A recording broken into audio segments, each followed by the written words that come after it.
Welcome aboard, everybody. I'm your pilot wannabe for today's flight. And as promised, we're in the Comanche today. We'll look at the flight plan real quick and then jump into this, what is actually being planned as a first part and second part video this time. I'll explain more after the flight plan. See you there.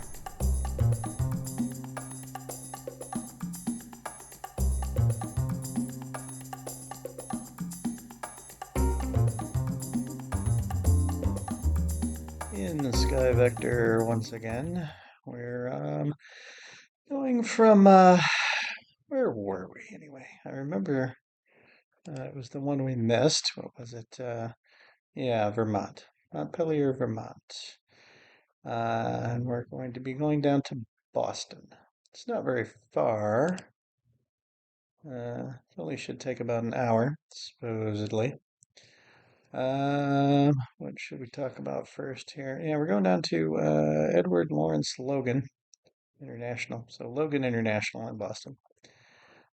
Big time, you know, Class Bravo airspace and all that stuff. And I toyed with the idea of doing actually having the simulator give us a instrument flight and all that, but we're going to have enough to deal with talking about the plane.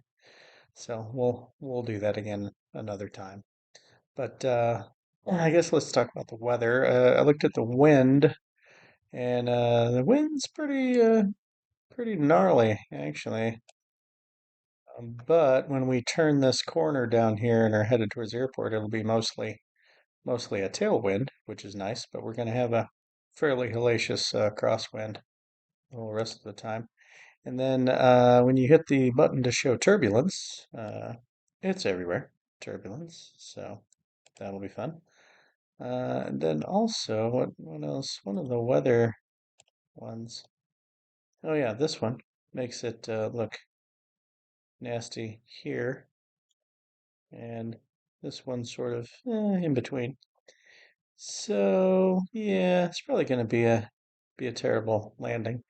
I need all the help I can get on the landing. So if you hit me with a bunch of wind and turbulence and everything, yeah, it's gonna be not great.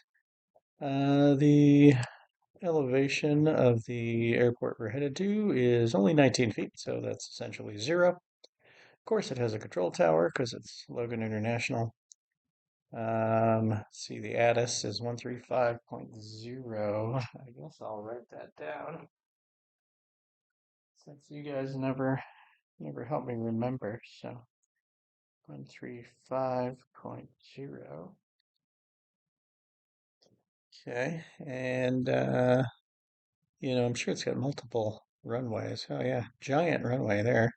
15 right and 33 left. 10,000-foot runway. Oh, and 4 right and 22 left. Yeah. Yeah, other direction, yeah. And then 4 left, 22 right. Oh, there's just tons and tons of runways. Hopefully the simulator can give us legitimately upwind runway, since the simulator doesn't seem to understand how to use multiple runways at airports. So I don't know. When we get there, if we don't like the runway that it gives us, and there's a more upwind one, we might ignore the tower and land wherever we want. Sound like a plan? Sure. All right. Let's get back to the plane. All right, folks.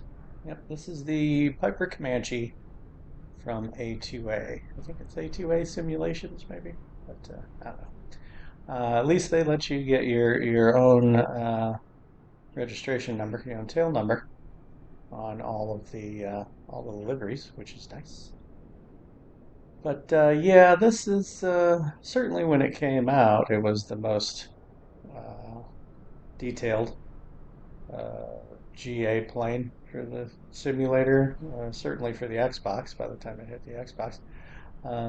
Very, very highly detailed systems and everything, and just the feel of it shakes a lot when you're starting it up, and taxiing around and everything, and it feels very, very, very real based on my very limited experience with, being in a small plane that shook like crazy. This thing shakes. Matter of fact, the very first time I flew it in the simulator, one of um, the sun visors actually fell down. I don't mean like fell off. I mean like swung down and into blocking my view from all of the shaking while I was on the takeoff roll. So pretty crazy. This one also has a very, very cool walk around pre-flight. Very, very cool. Certainly the best one I've seen. Only a couple other planes have a pre-flight walk around at all, and they're nowhere near as good as this one. Wondering now, can we open the door from the outside? Doesn't seem like it. Yeah, well, we'll just pop inside. So I'll hit the button. Okay, so a few interesting things. One thing while I'm thinking about it, the way the glass looks in here, it looks like it's very slightly fogged. It may be actually fogged because when you're in the right atmospheric conditions, if you put yourself in the plane, like right now, again, right now, it figures that you're breathing and it starts fogging up the windows. It's really crazy detail. We'll uh, we'll just open the vent windows. I'm not going to open the door. Actually, I am going to open the door, and then I'm thinking about it because we're going to do the walk around.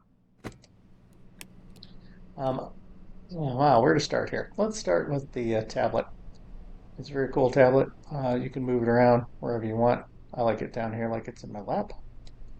It has a very cool checklist feature on it, but of all let's look at some of the other things before we get into the checklist. Actually, let's look at this. You get a good visual representation of what the wind is doing, which is kind of cheating, I suppose.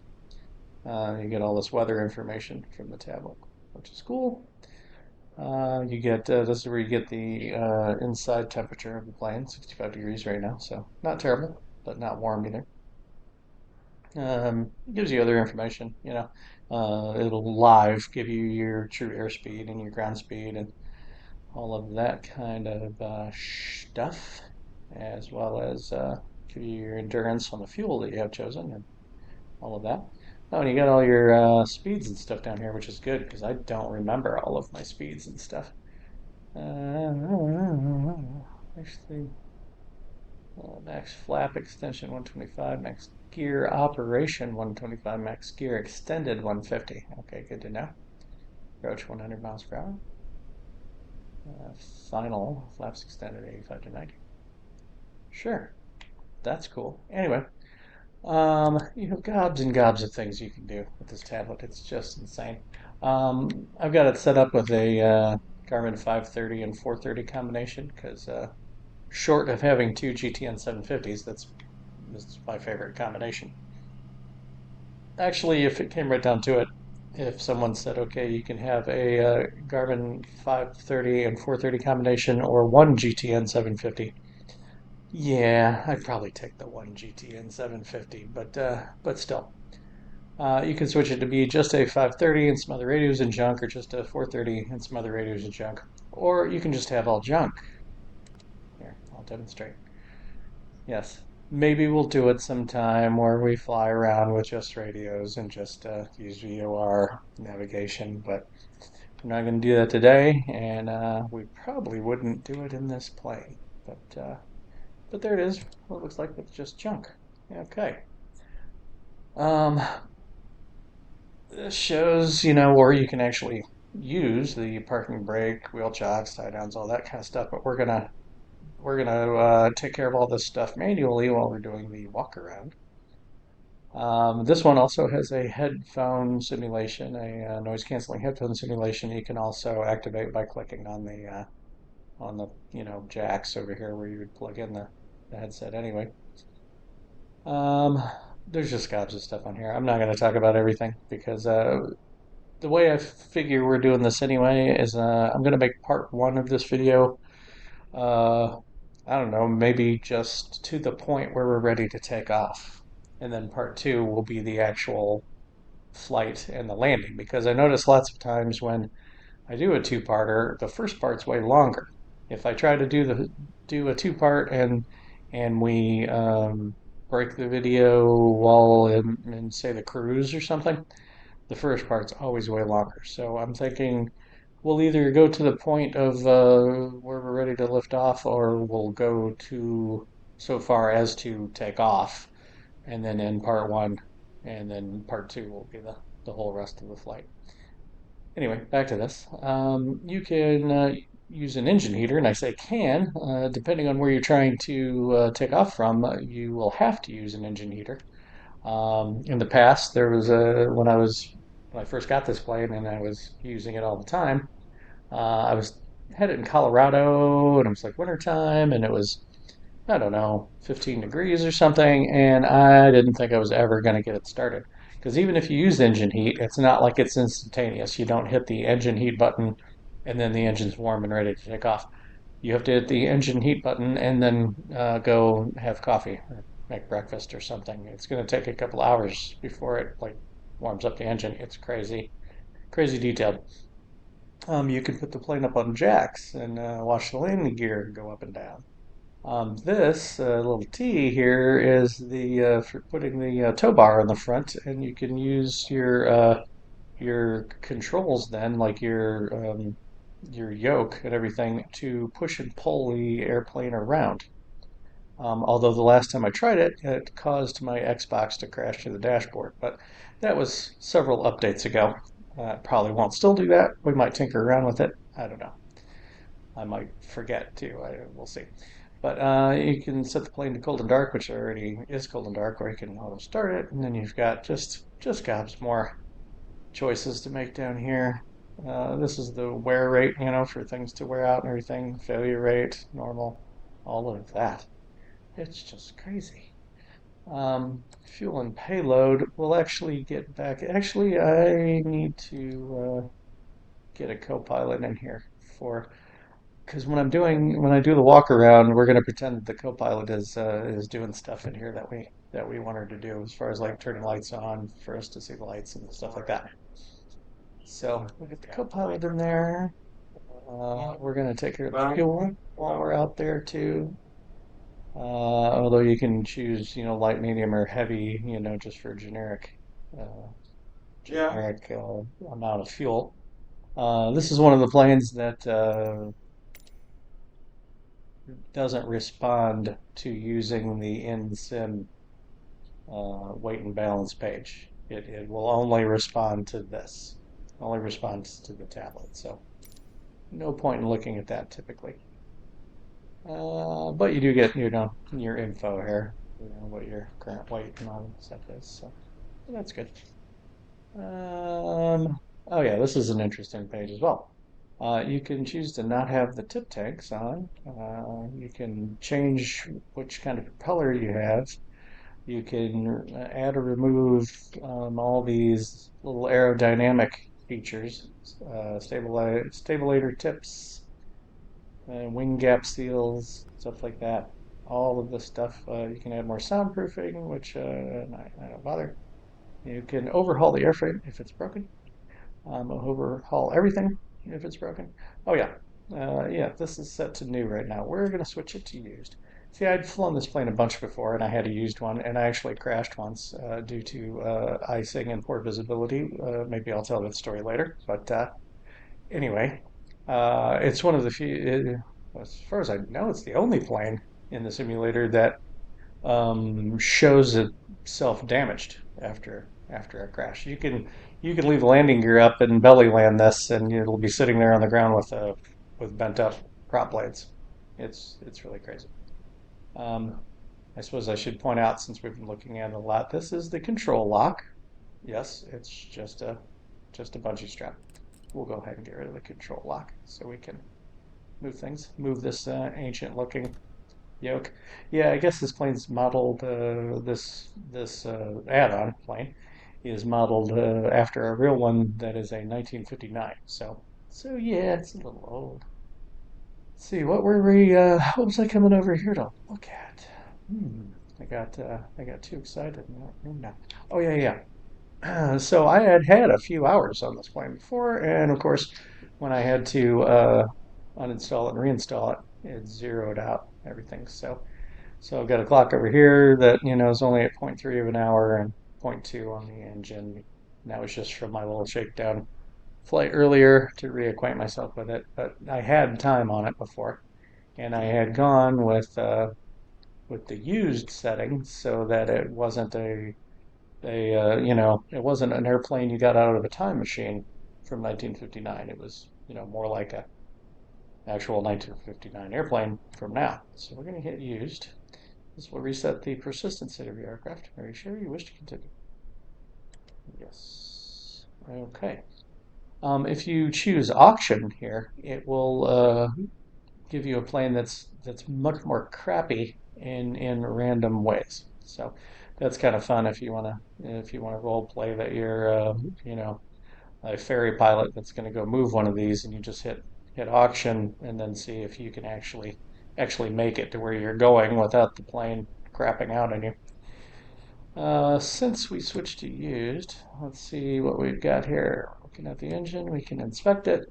The fuel filter needs attention, but we're not going to mess with that just yet. It's not red after all, it's only yellow.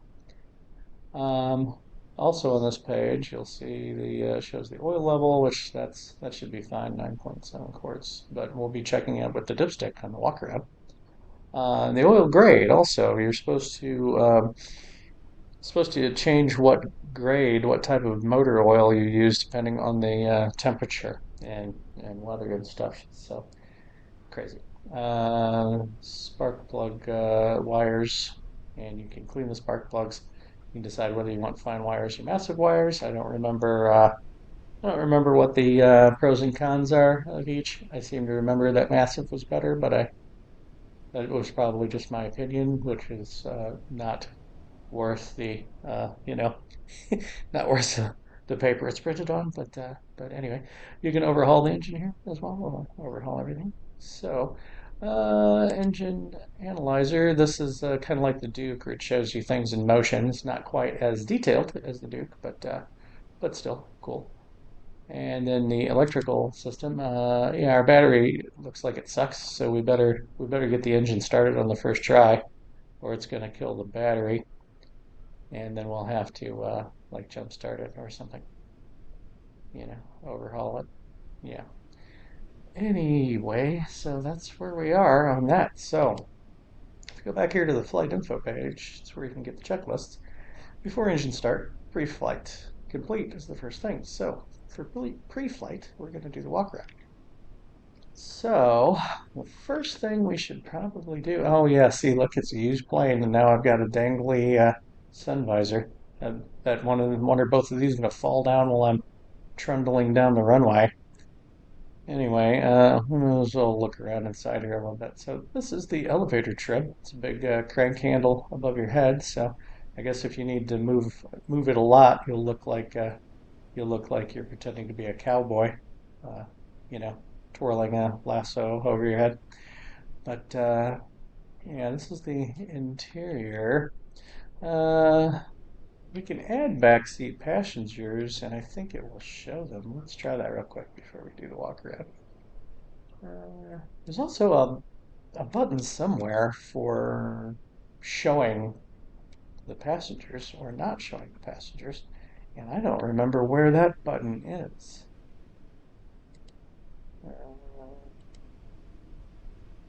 Is it around here?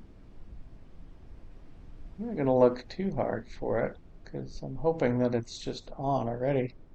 Oh yeah, these other choices down here that I had, rudder trim speed and elevator trim speed, you can adjust that kind of stuff. Original prop lever, it's right now it's a blue one. It just makes it black. Not a big deal. Three-way gear switch. This little here, let me get the get the mixture control out of the way. This is the landing gear switch. It's up, down, and off, which is a little strange.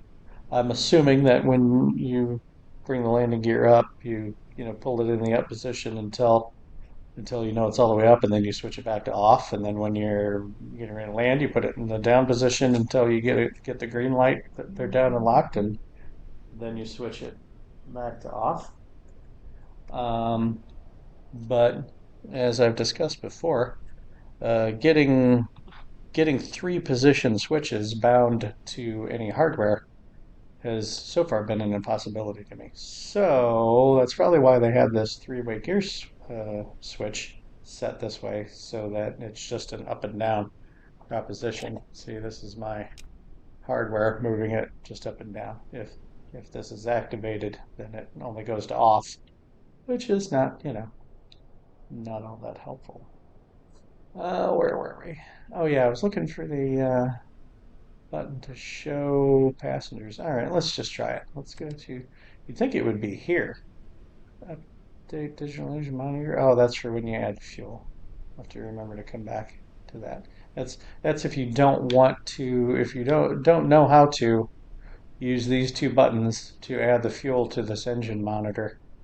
You just hit this button and it updates whatever fuel you added to the engine monitor itself. Seems like this would be the page to have the button to show the passengers or not, doesn't it? All right, 170 and 170. That's just the standard weight, I guess. Oh, it does show the passengers. Oh, got another one with a sort of haunted face. This one. And not quite as haunted, but a little bit spacey. Yeah. Okay, we don't need them anyway. I was just curious what the passengers looked like. I didn't remember. So yeah, let's ditch them. And you saw it change the weight in real time right there. Like here. Let me reset the camera. Yeah, if I add a passenger, you'll see the plane, you know, move. Yeah. See? Okay. Well, let's do the walk around. All right. So on the walk around page. See, right now we're in the cockpit. And we just hit this button to hit each of these stations, which a couple of them have multiple positions. But we'll start right outside the plane, and we bring the tablet with us.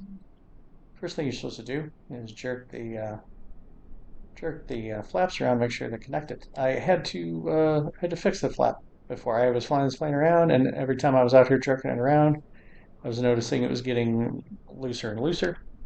See, right now we'll pretend to ask the co-pilot to put the flaps all the way down. They're mechanical flaps, so the plane doesn't even have to be on. See how it's got a little play in it? Yeah, the first time I was flying this plane, it just got more and more play in it, and it was showing, eventually it was showing red on the inspection page. And here's where we tinker around with the ailerons, and you can see in there it's moving the yokes. All right, those seem to be working fine. A couple things we check here. First of all, we're going to check the nav lights. We're going to ask the co-pilot to turn on the main battery. I don't know why that turned on the nav light automatically. There. Okay, I'm turning the nav light on and off. All right, we'll leave the main battery on for now. We're going to add a little fuel. Actually, you know what? We should probably test the fuel that's in there before we add any. So we get a little fuel, and we make sure there's no water in it, because again, under the right atmospheric conditions, condensation can form, and you'll get water in the fuel. And I pulled the jug down too far, and it, dumped it out automatically. So there's that. All right, now let's go back up here. And we'll switch over to the fuel page, and we'll add some fuel to the tip tank, and you can watch the wingtip go down as you do it.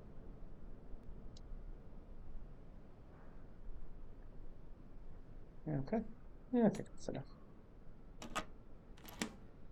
Yeah, if you do it from empty, it'll make the wing go like bong too, and make it like a popping noise if you add a bunch of fuel real fast, which is cool.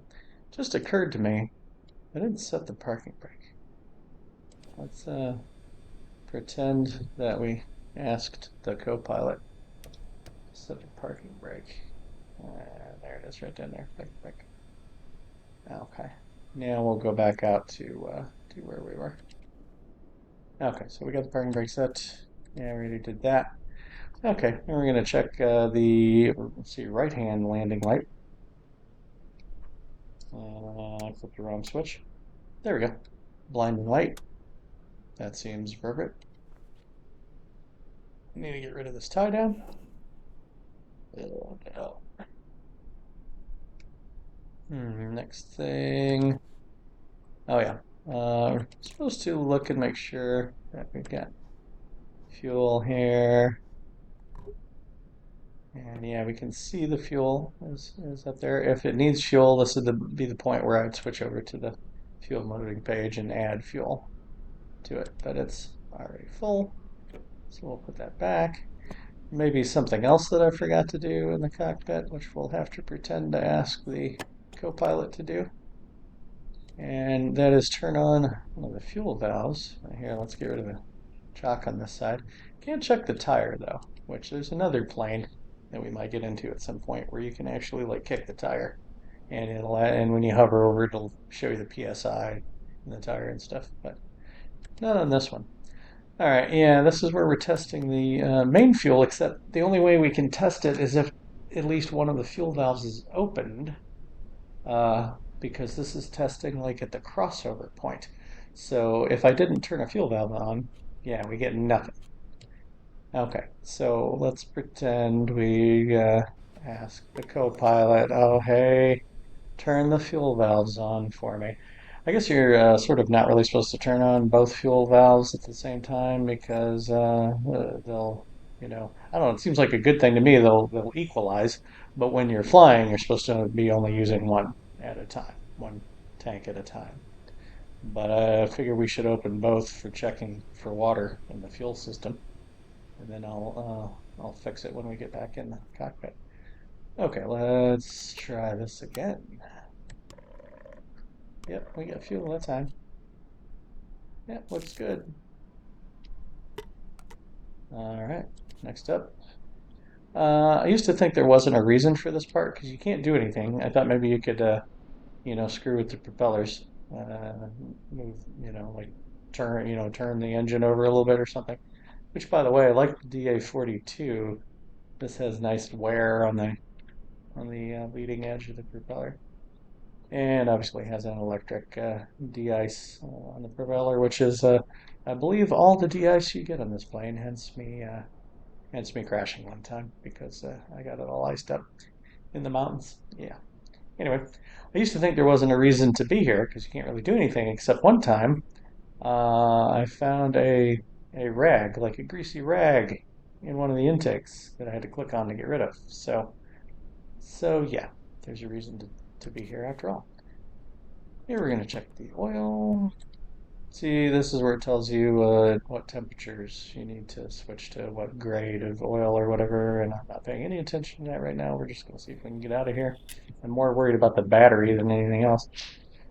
Okay, yeah, and it looks like we're just above nine quarts or whatever, which I guess full is technically 12 quarts, but if you fill it all the way, it'll just crap it out somewhere. So there's no point in filling it all the way. So as long as you're at like 9, you're right. All right, close up. There you go. All right, onward. Fuel in the left wing. Yep, there's the fuel. You're supposed to visually confirm that there's fuel in your plane. I mean, we have this digital thing. We're cheating with the tablet. In real life, you'd only have the ancient 1950s gauges on the panel to tell where the fuel is. And so you're supposed to visually double check that you in fact have fuel. Get rid of this shock. Can't do anything with the tire. Okay, a couple of things to do here. Get rid of this tie down and take off the pitot cover. Now I thought this was the plane that if you clicked on the pitot tube, it would come up blue because it's cold, and if you turned on the pitot heat and waited a minute or two, then you could click on it and it would be red, indicating that the pitot heat was working. And either I'm remembering wrong, and that's some other plane, although I can't imagine another plane with that kind of detail. Either I'm remembering wrong, or for some reason it's not working now. Because when I try to click on the pitot tube, I get nothing. Disappointing. One other thing to check. This is the stall indicator. You want to make sure that it's loose, loose and flippy. All right.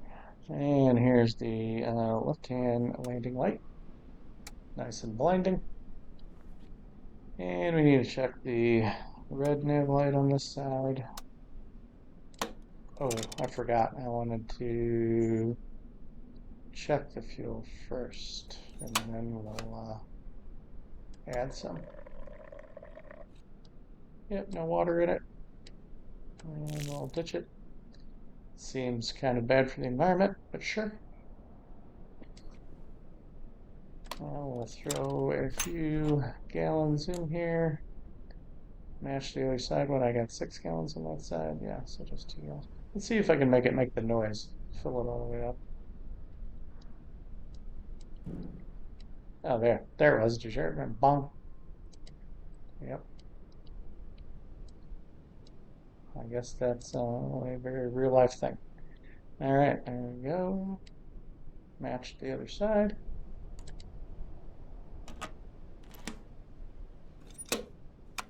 Moving on. I already did that. Screw with the aileron. Seems like it's attached. Flap seems to be good. We're going to ask the co-pilot to raise the flaps. And try again. Yeah. Attached. Moving on. This is one of the static ports. You want to make sure it's not blocked. I guess it could literally get clogged with something if you're not paying attention. There's a beacon light up there. We're going to test the beacon light. Seems to be working. And we've got a strobe light on the belly. We're going to check the strobe light. Seems to be strobing. And then we're going to move on to the empennage area. All right, we need to, I guess we're not ready to, oh yeah, there we go. Get rid of that. It just doesn't glow when you hover over it strangely enough. We're going to check the elevator. Actually, it's a stabilator because the whole horizontal stabilizer is also an elevator. So, stabilator, and it's got a gigantic, what do you call it? Trim tab here, elevator trim tab. Let's wiggle the rudder a little bit too. It doesn't want to wiggle. There a little bit. Okay. And this is on the nav lights. We'll see if they come on. Yep, nav lights working. All right, moving on. Static port over here. We gotta check to make sure it's not clogged with anything. I already checked the lights top and bottom. So now we get into the what do you call it? Like luggage, you know? Yeah, baggage. Let's see, there's just 2 of us, so we'll go with this bag and this bag and this toolbox and this smaller bag. I think that's enough. That's what, 140 pounds? Yeah, that seems like a bit. So let's close that up. Okay, we got the baggage. We did the walk around, and we are done. I wish every plane had that, which I guess maybe on Flight Simulator 2024, every plane is going to have something like that, I hope. But yeah, it would be ideal if every single plane had pretty much exactly that same kind of a walk around. Okay, so we're ready to move on with the with the checklist. All right. So all those other times when we're looking at a checklist and the very first thing on the before engine is pre-flight complete, we just go, yeah, sure, because we can't actually do a pre-flight. But this one, we did actually do a pre-flight. So pre-flight complete. Passengers briefed. Yeah, she never really listens to me anyway, so we're not going to worry about briefing her about what to do. Seat belts, yeah, they're always on because we can't take them off. Control lock is removed. The bungee cord, it's right here. See, we could click on it, put it back on, and click on it, take it back off. Yeah, the bungee cord has been removed. The parking brake is set still. I gotta remember if I go into the drone camera, it unsets the parking brake. Gear switch is down, and I've got a green light. Flaps are up. The radios are off. The autopilot master is off. The autopilot in this plane is berserk. It's crazy. It's to start with, the switch that I have it bound to turn it on won't turn it back off. No idea why. If I want the autopilot master to be turned off, I have to hit it with the mouse and turn it off. Don't know why. And then the actual operation of it is nuts. And I don't. I'm hoping once we're in the air that I remember how to use it, but we'll see. Anyway, I just remember that for an autopilot, it's not a lot of auto. It needs a lot of attention all the time. It's a needy system. It wants you touching it constantly. Anyway, gear switch on, flaps down, radio is off, autopilot master off, avionics master is off. It was right next to the autopilot.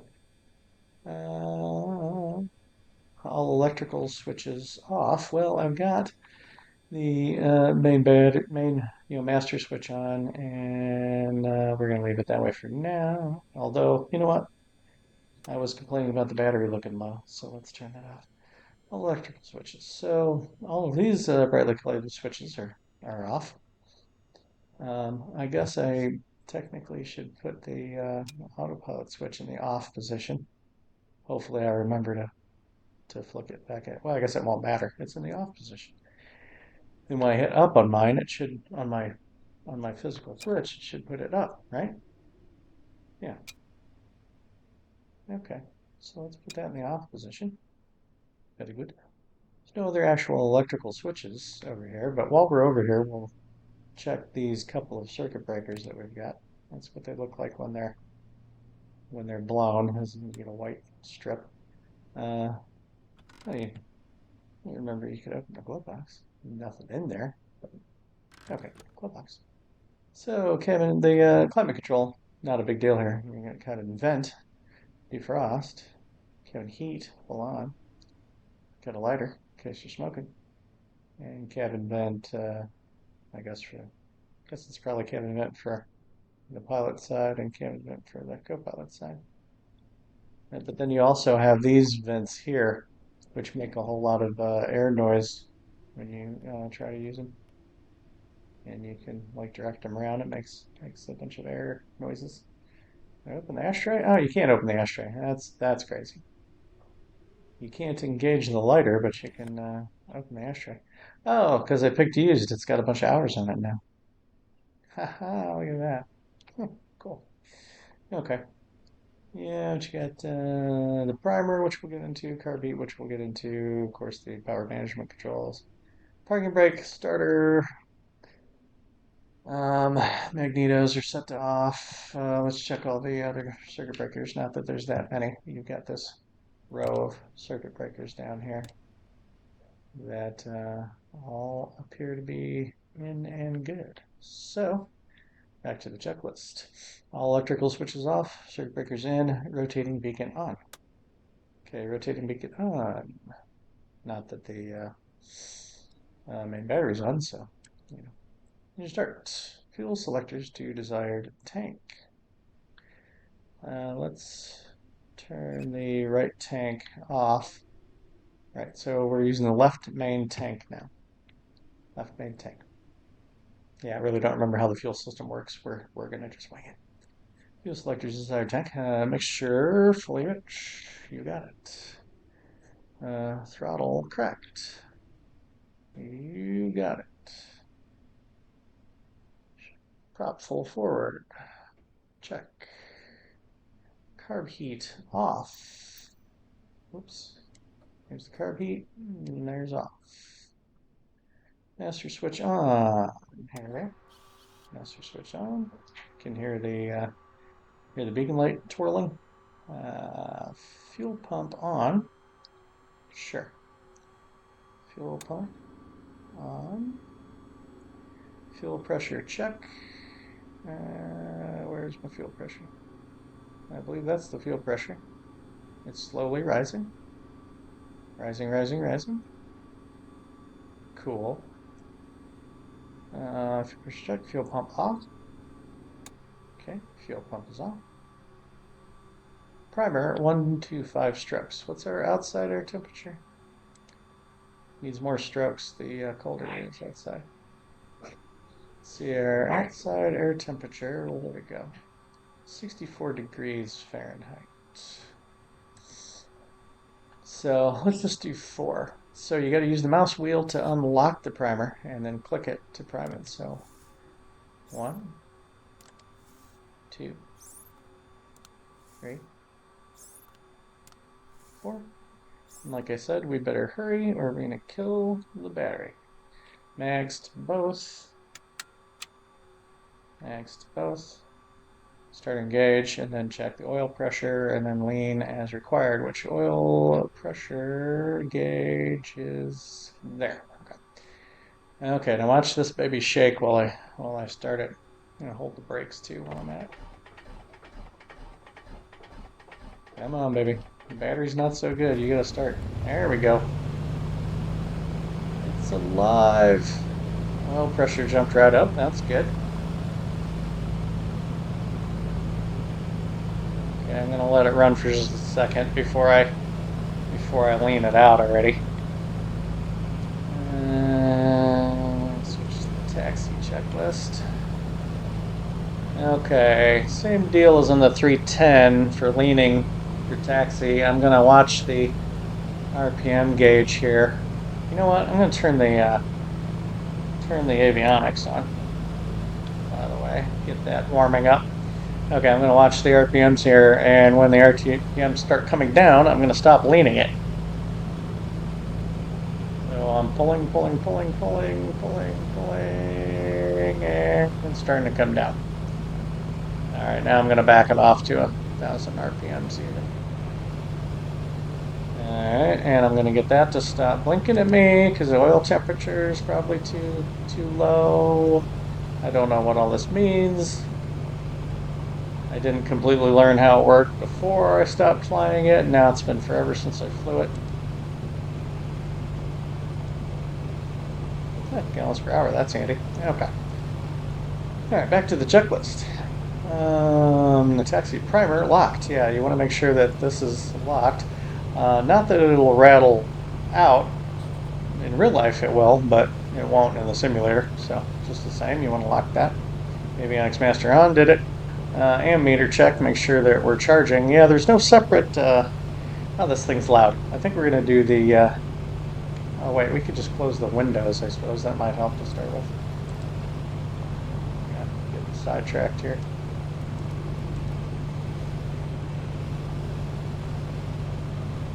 Let's close the windows. It's not like it's hot in here, anyway.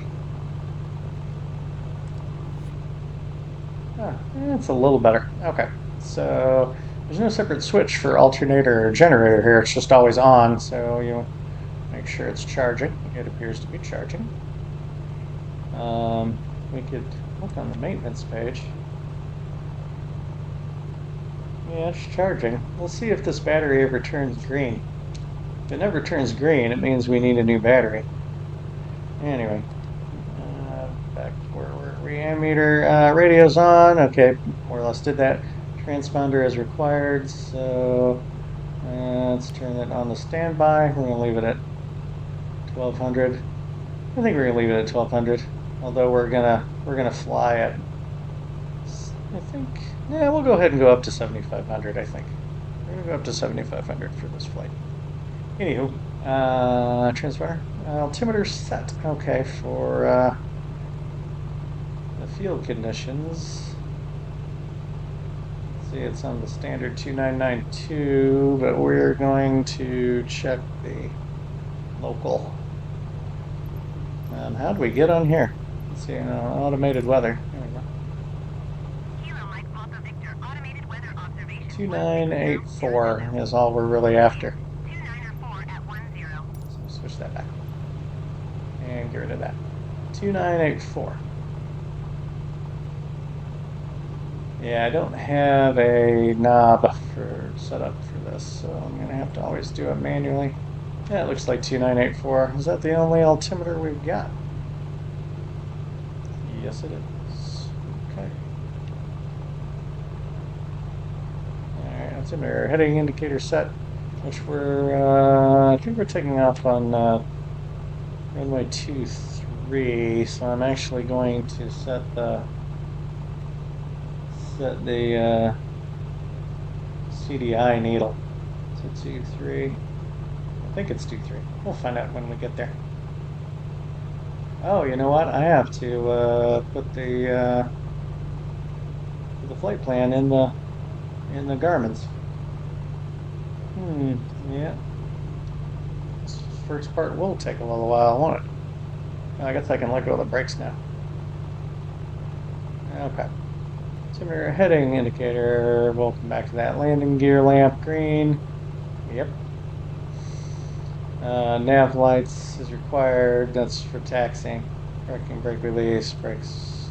Just roll test. Okay. It doesn't tell us to set the flight plan, but yeah, it's time to set the flight plan. Oops. Wow, hard to get that. Hard to get this one under there without getting a little lower. Oh my gosh. Alright, let's do the flight plan real quick. We're going to try using the enter button. Hopefully it doesn't kill the plane and undo everything we already did. So cross your fingers. I gotta switch my screen back to look at the... See, we're starting from KMPV. KMPV. And holding my breath. Enter. Bingo. And we're going to KBOS, Boston.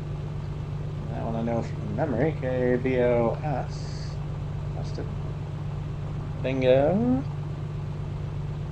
Maybe they got rid of whatever was causing it. Why did I jinx myself?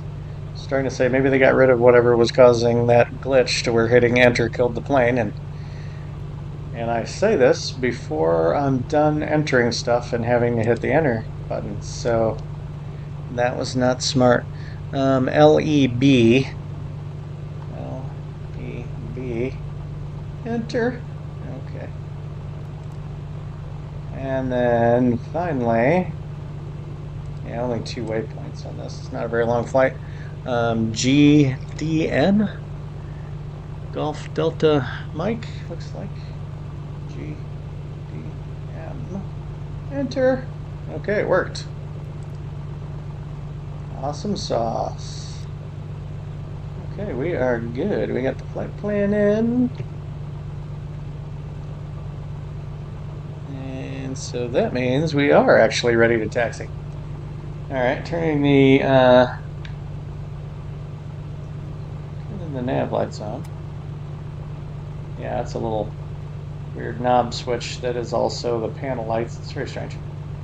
All very, very strange. They did strange things back in 1959. Yeah, there's no taxi lights in this. I have the... See, they have the left and right landing lights. So I have my landing light switch set to the left landing light and my taxi light switch set to the right landing light. I could have just set, one switch to both, but since there's no taxi lights anyway, why bother? Alright, so I think it was just parking brake release and brakes test. Releasing parking brake. Full throttle. Testing the brake. All squeaky sounding. Alright, now I'm trying to remember how to get to our runway. I might be wrong about it being 2-3.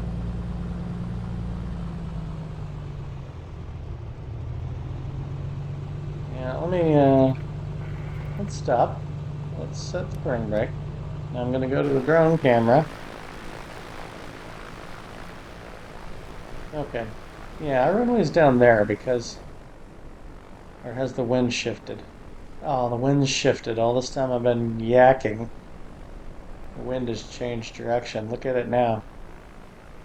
That is a stiff wind, so maybe we don't want this runway. It's a crosswind no matter what. Well, I'm starting to like 3-5 better.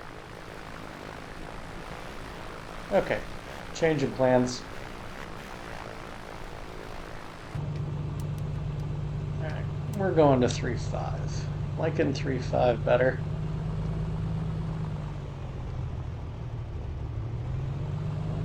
The throttle lever is super touchy on this thing. All three levers are real touchy. See, I think we need to cross the runway here to get... Yeah, we need to cross the threshold of this runway to get over to the other runway. Let's see, I wanna... Whoops. Overdid it. Oh, and I'm going too fast. Just going out of control here. Okay, yeah, 3-5. It's not precisely 3-5, but I'll fix the CDI needle once we get over there. Yeah, I wish there wasn't so much wind today. I mean, I know I could always just change it. Alright, now I'm confused. Oh, you know what's going on? Hang on, hold the phone. Let me set the parking brake again. I forgot. This plane, actually this drifts. This isn't going to be lined up with the compass right now. Yeah, look at that. Look at that. The compass is at 220, and the HSI is not, because it will drift. It'll drift throughout the flight too. I forgot I had that set to a knob, and now I don't. So I think we gotta click that. Yeah, that's why I was so confused about the directions. Yeah, the magnetic. Stupid mouse. Magnetic compass is at about 220, right? Yes, maybe a little more. Maybe 221. 221 or 222. We'll put it there, and we'll pop it back out. Now that makes sense. Okay, release the parking brake. I completely forgot about that this plane realistically has the HSI drift and not be accurate anymore. Okay, now things are making more sense to me. Alright, while we're taxiing along here, let's see, our initial desired track is 169, so let's put the heading bug on that. 169. This thing sounds like a garbage can on wheels when it's taxiing, which, again, based on my limited experience, it's pretty accurate. Ancient, I say ancient, it was from the 1970s. It's 1978, I think. That 1978 Cessna 172 I flew also sounded like a dumpster rolling across the parking lot while it was taxiing, so that all seems accurate.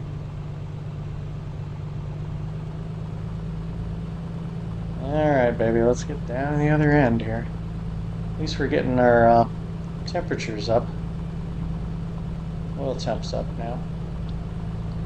Probably should have the oil temp up before you do the run up. Look at this clown. We're going to ignore him since he's intangible.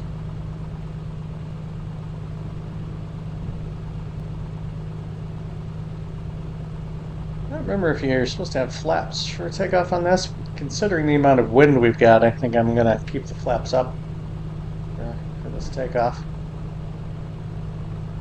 If we've got a lot of wind at the destination, I probably won't use the full down flaps for the landing. It's got a three down positions on the flaps on this plane.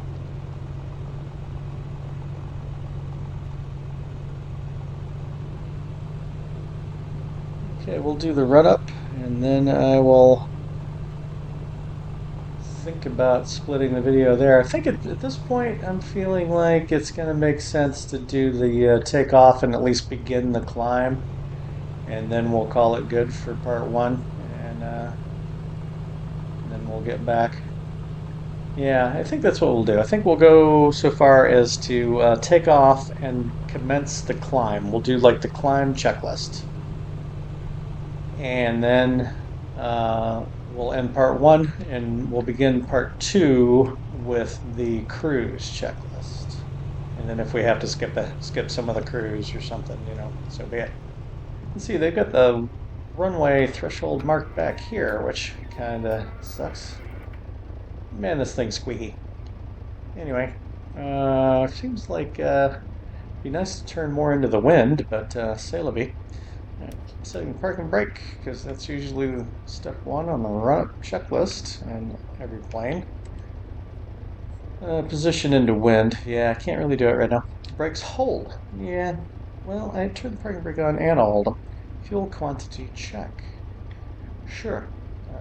Here's the fuel gauges.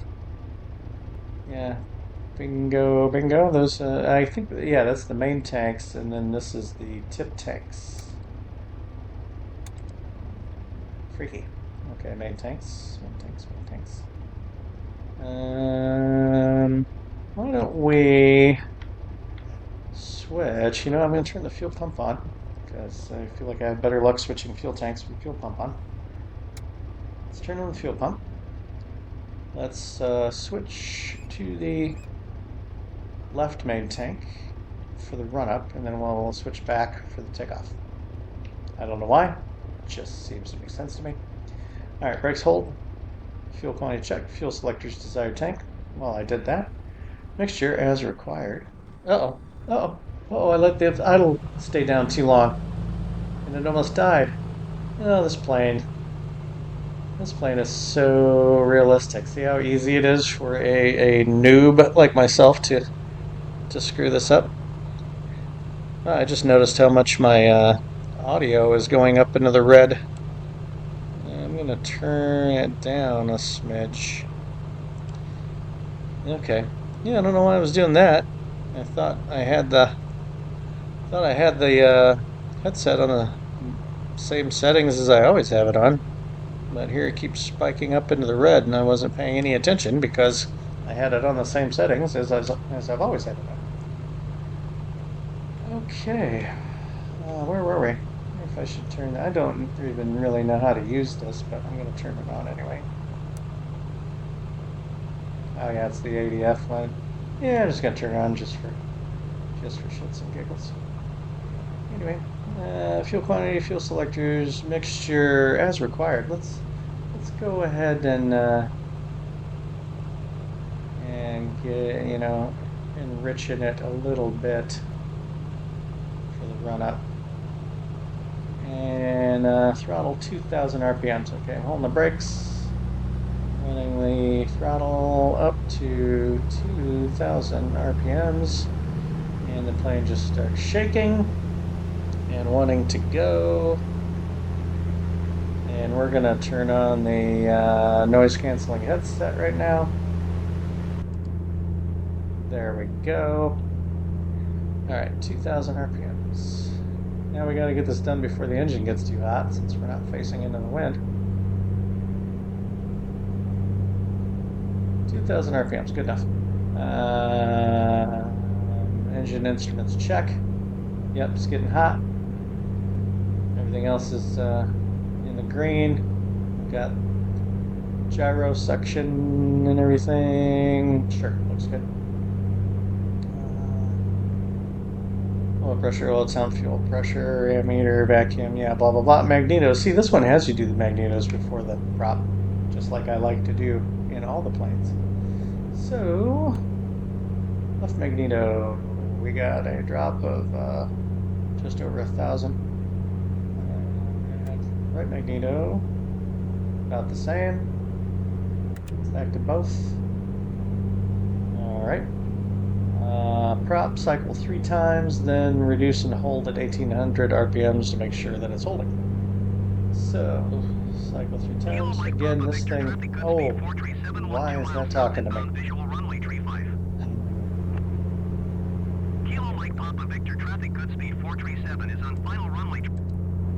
Shut up. Okay, back to what we were doing. Yeah, again, these levers, the prop levers, are real quick to go down too. Yeah, see, CHT is already getting hot. And bring it down to 1800 and hold it.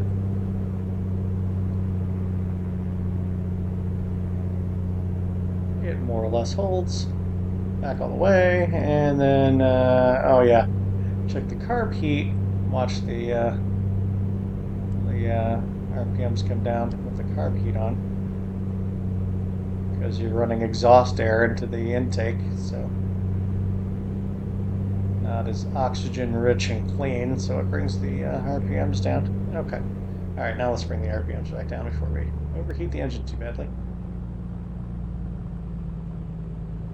Okay, that's the end of the run-up checklist. Before takeoff, controls free and correct. Oh yeah, I meant to do that before starting the engine once too. I should have checked this before starting the engine once too, because it the sound. If there's something wrong with it, there'll be extra squeaky noises. If there's something wrong with the controls, and of course it's harder to hear the extra squeaky noises once you've got the engine running and everything. Should look out there and make sure things are working too, because they can, yeah, things can get snagged up. The controls can mess up. So, the stabilizer is working. Check the aileron on this side, and can you see the stabilizer? Oh, we can see the tip. Yep, seems to be working.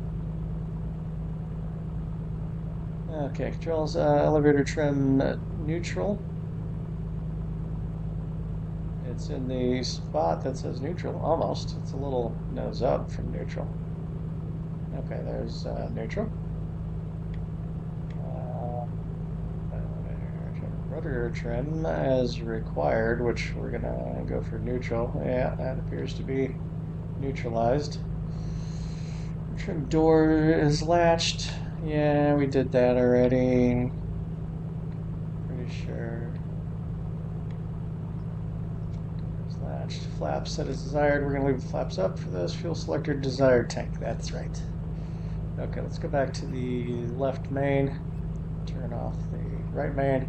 See, the fuel pump's still on, right? Yeah, fuel pump's still on. Fuel selector, fuel pump on, mixture full rich. Okay, did it. Prop full forward, check. Carb heat off, check. Engine gauges, check. Pitot heat as required. Well, I'll revisit pitot heat while we're climbing.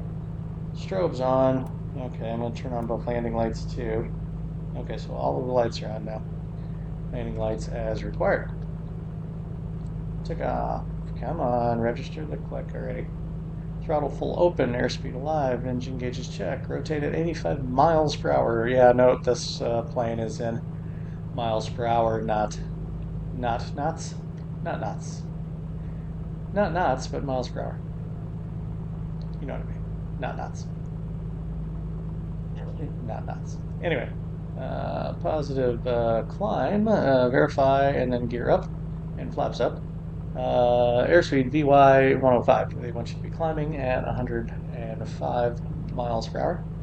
Emergency landing area verify. So make sure you've picked out a spot to land if your takeoff goes poorly, which I feel is. I mean, I understand that makes sense. Plan for success, prepare for failure. But having it on the checklist just kind of feels like a bad omen in a way. You know what I mean? It's not a lot of confidence. Just they want you to always make sure you've picked out a emergency landing area.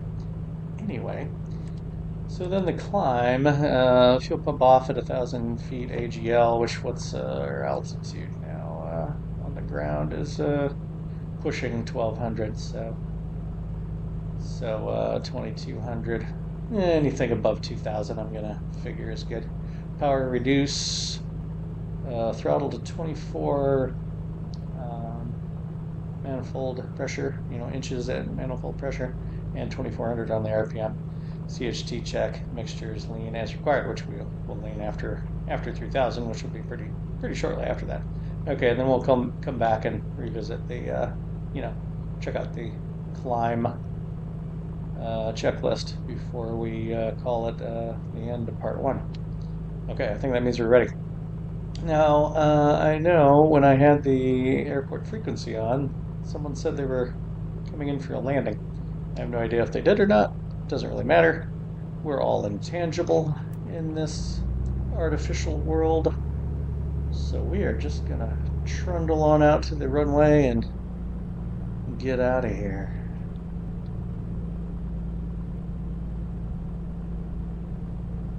Ooh. Gaining speed. Yeah, you should see when we get going down the runway. This thing's gonna be shaking and it's gonna be sounding like the world's heaviest shopping cart rolling downhill. Yeah, it's a crazy thing. Okay, we got this. Speaking of crazy things, we got this totally gnarly crosswind. So I'm having to give it a bunch of right rudder to counteract. Oh yeah, that crosswind is gnarly. Yeah, get off the ground before it causes us to ground loop. Okay, we've got a positive rate of climb. I'm tapping the brakes and raising the landing gear.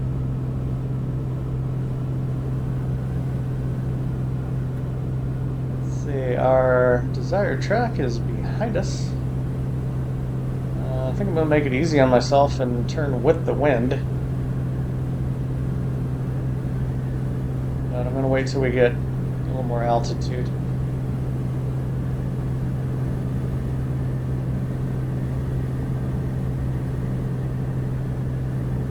There's so much wind noise on this thing. Let's see, I've got landing gear up. I've got flaps up. I'm going to flip the landing gear back to the off position. Alright, we're going to start turning on course. And I'm going to pull the manifold pressure back to 24 inches or thereabouts. And the RPMs back to 2,400 or thereabouts. Hopefully I can get us around or on course before we hit 3,000, and I need to start leaning it out and all that. Yeah, this plane feels so much more like the real experience I had, because this feels like it's just a metal crate hurtling through the air that is totally at the whim of wind currents. And that's how that Cessna 172 felt that I flew on a gusty day, and that's how this thing feels in the simulator. It's still, to me, the most reminiscent of my real experience of any of the add-on aircraft. Okay, let's get us heading towards it. Alright, we are above 3,000, so I'm gonna try and watch the EGT down here real quick. Lean out just to raise the temperature, actually. Ooh, that was shaky. Getting a lot of shake. Okay, I'm gonna give it a little more fuel. I must have leaned it too much. Started making it run rough. Okay, now we need to check the climb checklist. Although I only feel marginally in control of this thing. Guess we're not doing too bad. Man, there's so much wind noise. Got a vent open or something? Doesn't seem like it. Anyway, I ended up over here somehow. On the emergency checklist, what does it know that I don't? Climb. Fuel pump off. Oh yeah. Okay, fuel pump's off. Power reduce. CC check. Exterior lean is required. Okay. Alright. So that's the climb checklist. We'll get it on course and see if I can remember how to use the autopilot, and then we'll call it the end of part 1. Which, oh my god, the wind noise that is in my headset right now is incredible. Let's see, do I need to give it? Yeah, I need to give it a little more throttle to get back up to 24. Back the props off a little bit to be at 2400. And I'm going to leave the mixture alone for now. See, we're still climbing at a decent clip. And we're just about on course. Okay, yeah, now I don't remember at all how this autopilot works. Oh boy. Manually get us kind of lined up here ish.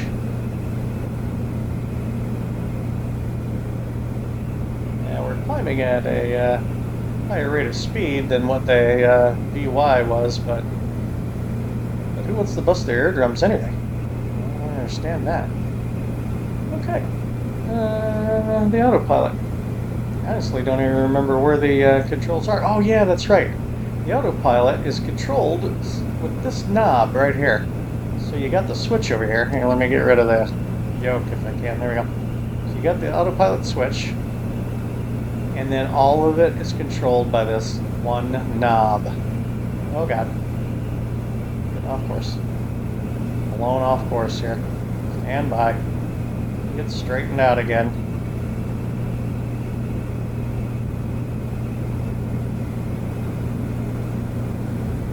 And of course there's no preset for the altitude, I just gotta watch. Okay, we're kind of following the magenta line. Alright, let's turn the autopilot on. Autopilot is on. It takes, as I recall, it takes a moment to gear up and all these lights will go off. Okay. Now how do we get it on, okay, it's on ready. So you got a green light for ready. Let's try to get it on heading. I think I pushed this like twice. There we go, heading. Alright, now it'll follow heading, so I can turn my physical heading knob to try to keep us on course. Okay, and then there's track. There's track. Okay, so I hit it again. Keep us on track. Do I need my CDI needle to be on track as well? Or will it follow the GPS? I think it'll just follow the GPS. Just in case, I spun the CDI needle around. Okay, now I don't remember how you get it on altitude. Seems like we might be following the magenta line now though, so that's good, I suppose. I'm controlling the climb though, with power and trim. Speaking of power, goose it back up again. As we climb, we're losing power because of the thinner air. Yeah, we're following the magenta line. Climbing at 70, 750, 800 feet per minute. Oh, more now. Okay, I'm nosing it over a little bit. Trim. Okay, I see where altitude hold, where the light would come on, but I don't remember how we get it. I don't remember at all how I get it to hold an altitude. That's going to be interesting. Well, I guess we'll make it a cliffhanger for part 2. So if you want to come back and find out whether I figure it out in the next 500 feet of climb, then you're going to want to tune in to part 2 of this leg of the lower 48 capitals tour. I guess I never really mentioned that's what we're doing. But yeah, that's what we're doing. Another leg of the lower 48 capitals tour. Can't believe I never said that. Anyway, alright, I'm going to sign off for now and see if I can figure this out real quick. Alright, everybody. See you in the next one. This is Papa Whiskey Bravo signing off.